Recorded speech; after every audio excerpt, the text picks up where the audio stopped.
This is an unboxing of a Edmunds Scientific Astroscan telescope, the Legend. I think it is this box. Let me just open it and see what is inside. Okay, yeah, it's better than what I thought. Packed, really packed well. So I'm trying to open this without damaging any of this packaging.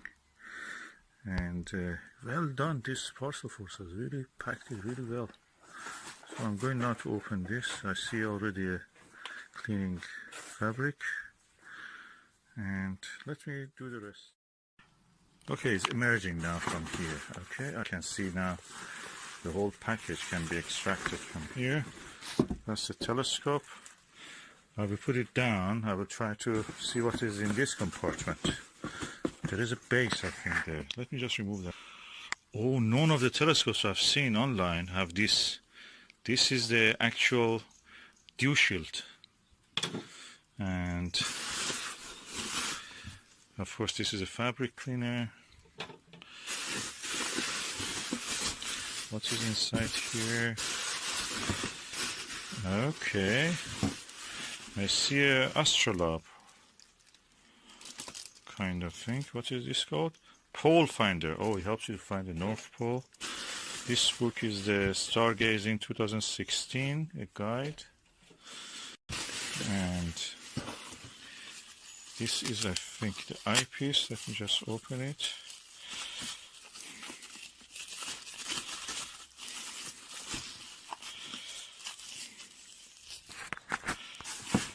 That's the eyepiece with the ring. This is a puzzle eyepiece. Oh yeah, Edmund Scientific puzzle. Beautiful with the rubber eye cup. What is this?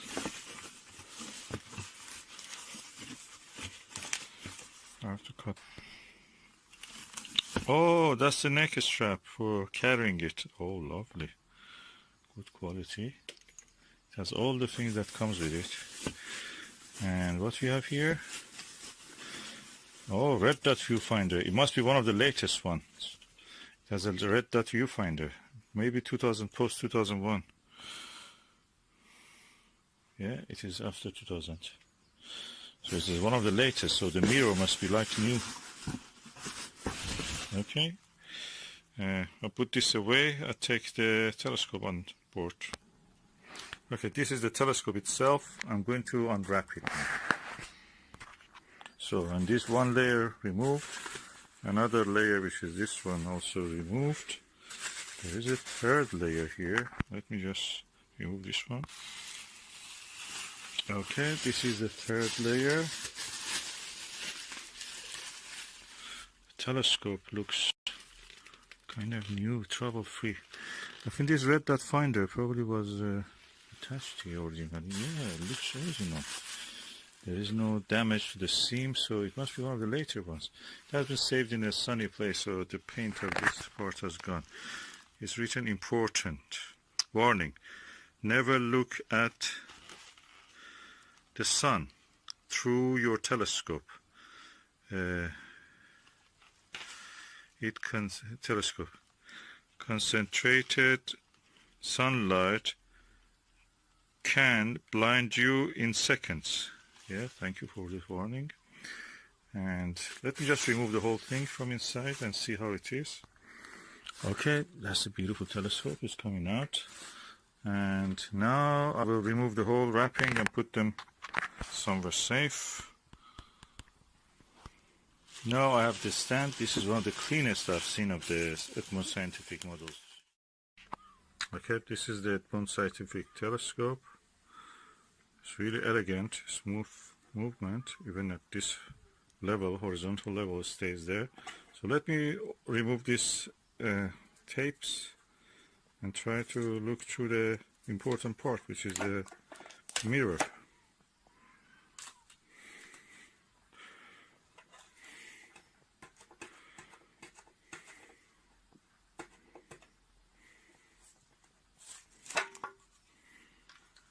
Okay, the elegant LED. It goes over here, and then it shuts. I like this style a bit better than the Bushnell because you can turn it and it locks. This is a Russian tall eyepiece, 25 millimeter. From the description of the RKE, I've seen that probably this is similar to that. RKE is tall 25 millimeter plus.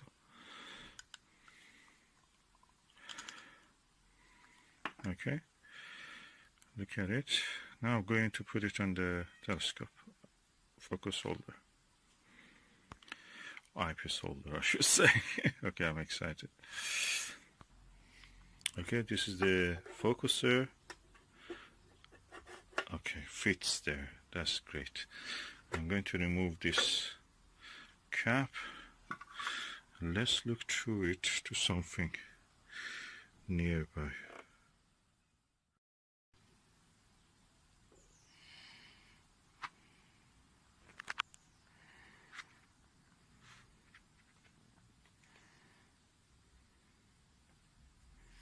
Impressive bright image.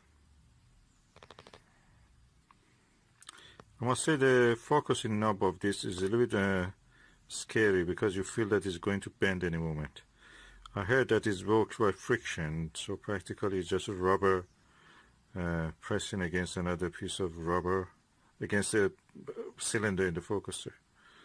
So I will put the Plusle eyepiece in here now just to see how it will be.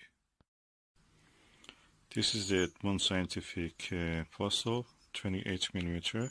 This is replaced the original RKA in this model. And let's look through it.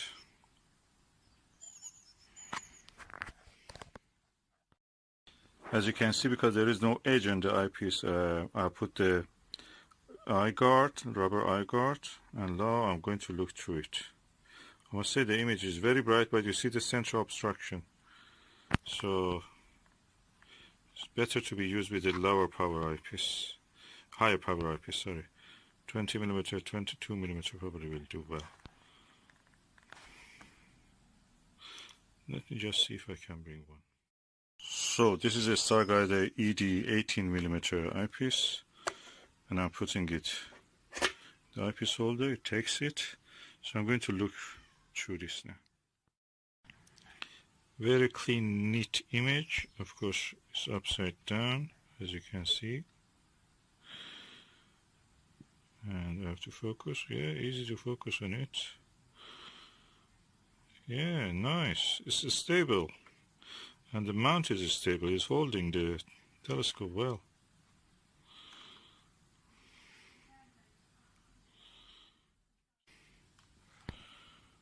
Really good, impressive telescope. It's beautiful. Let me just bring the Bushnell beside it and see how side by side how they look. Okay, as you can see, the Bushnell is this one, and that is 4.5 inch. This is 4 inch. And Bushnell is slightly taller, around 1.5 inch. And the base looks the same size, but the mirror of this is 1 inch, half inch bigger. What is interesting? Okay, I will do side-by-side comparison in a later video. I've shown you how the image looks. I've shown you also in the past how the image of this one looks. So you can compare from that. But at the moment, I just want... Another difference is that for the focus, you have a screw here. It holds the eyepiece.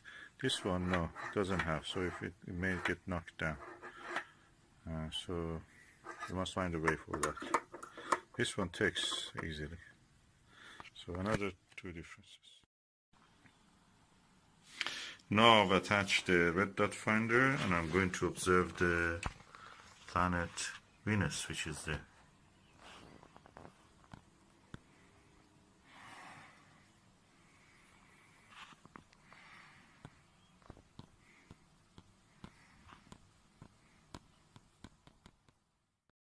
Okay, I have used its own Edmund Scientific Plusle 28 millimeter. I've used this Lantanium Soligo 2.5 millimeter long eye relief eyepiece. This is actually a Vixen.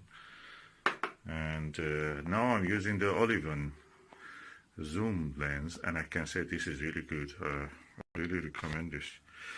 And now I have zoomed on the highest magnification 60 times, which is capable of, and I can see the planet Venus phases with this. I must say the mirror of this telescope, what I found in the autofocus when I looked at the way that the secondary mirror image in the outline of the star, I can say that this is slightly off the collimation. It's not much, but it is. You can see it. And the thing is that in this one, in the Astroscan, you cannot collimate it. The mirror cannot be collimated, the main mirror, primary mirror. But in the Bushnell, you can actually collimate that. Well, anyway, that's the way it is.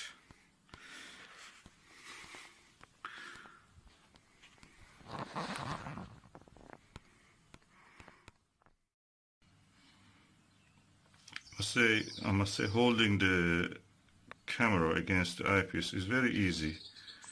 With the telescope, I can see the phase of Venus, visually, I mean. With this, you see it's blurred a little bit. The setting, I cannot change the setting for the video, but I can change the setting for the camera. Well, it's quite nice, I can see. What I have found about the Astroscan telescope is that photography through eyepiece here is so much easier than any other telescope.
Yeah.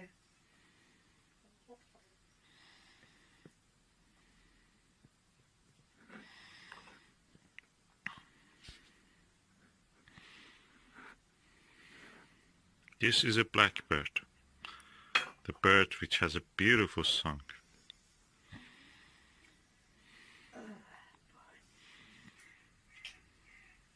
That's a crow you hear.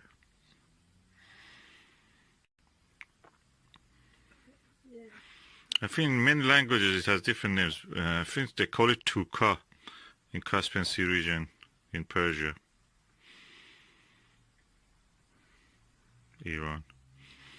And yeah, Mina also is, maybe it's called Mina.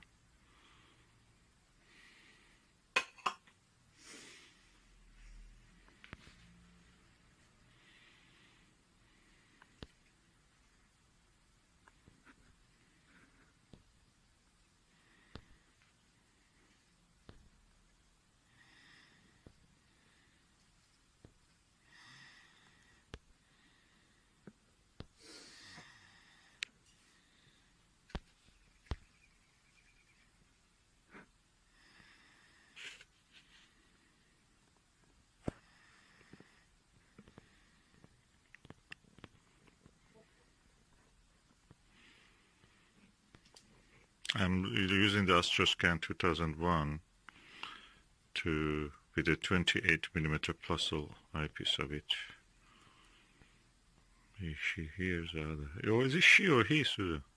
It's a little girl. She's a little girl. Little brown specks of her. Oh, ground specks on her. Brown specks. Little brown specks. You can see. Oh, she puffed. And when the light shines on her, the feathers reflect blue.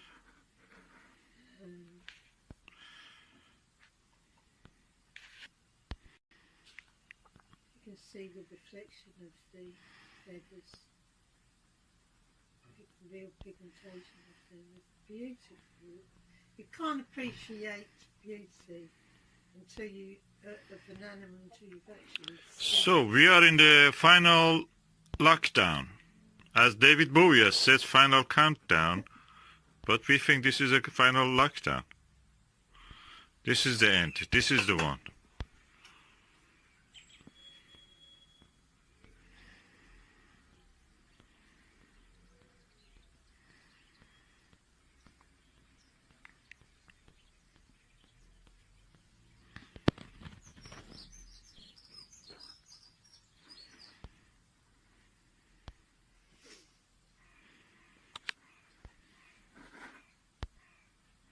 She's looking for the source of the sounds.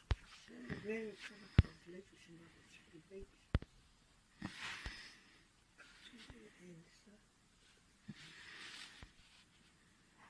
It's really fixing now.